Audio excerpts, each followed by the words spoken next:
So I thought I'd give you a little story time. I haven't really done a story time before, and in this case it's about the NHS when dealing with mental health issues. Now, I went to my doctor in February of this year. So that's February, March, April, May, June, July, August, September. That was 9 months ago. And it took 5 months for me to get to see not the psychologist that I had been referred to, but I had to see, I can't remember the name of her role, but she was like the psychologist's secretary type thing. And I got given an appointment with her. She scribbled down notes about me on an A4 piece of paper, and she told me that she would then give that to the psychiatrist, and the psychiatrist then decides if I need to be seen, and she would let me know within a week. Well, a week later I get told, yes, the psychiatrist does believe you need to be seen. Oh, hurrah. So then I waited another, I think it was a month to 6 weeks, and I just got this phone call. Oh, we've had a cancellation, can you come tomorrow? So from start to being seen by the psychiatrist, remembering that when I went initially in February, I was in a pretty bad way. I was not in a good place at all. And it took 6.5 months for me to actually see a psychiatrist.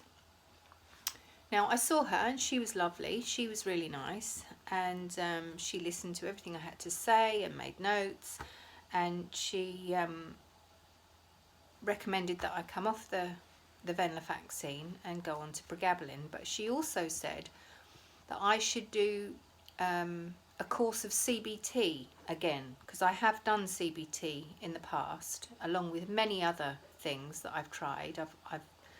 I've done CBT, I've done CAT, I've been hypnotised. I was hypnotised by another person on a different occasion.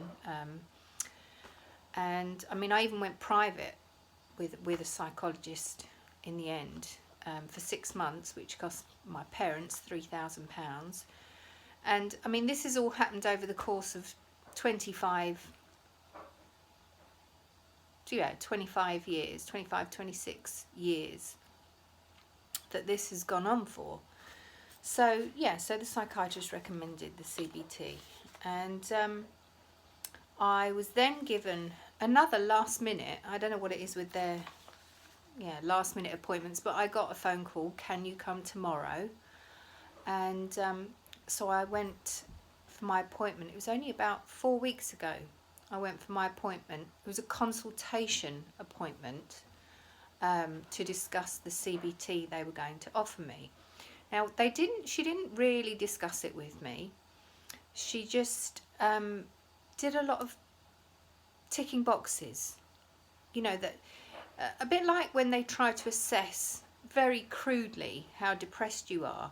You know, have you ever thought about harming yourself? Have you ever thought about harming others? You know, do you find it difficult to sleep? Do you sleep too much? Do you find it difficult to wake up? All of this.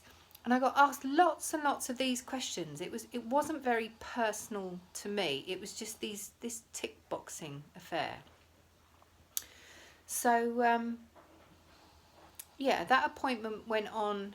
I mean, it was meant to be a half an hour appointment, and she made a point of letting me know that we'd run over time.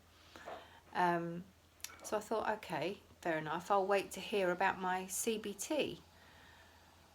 And I got a letter informing me that my first appointment was coming up. I have had that appointment now. It's a couple of days ago. It was a telephone appointment. This is how they do it now, apparently.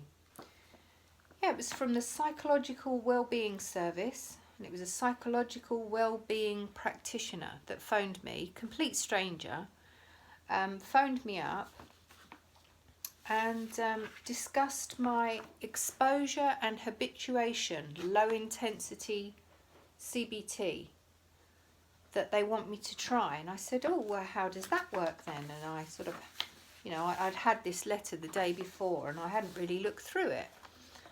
He said, well, what we'll do, we'll give you a score. We have to answer the questions that you were asked at the consultation, and we tick the boxes. We give you a score, and then each time we call you, we tell you how your score is improving.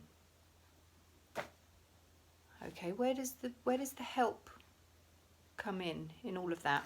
Well, you've got those sheets that I sent you, you know, the worksheets, and you have to challenge yourself. It's all preferential, you know, if you do it, it's preferred if you do it without medication when you do these things, you know. And then I'll phone you in 2 weeks' time, and we get another half an hour phone call. How the chuff is that going to help me? With a problem I've struggled with for over 25 years,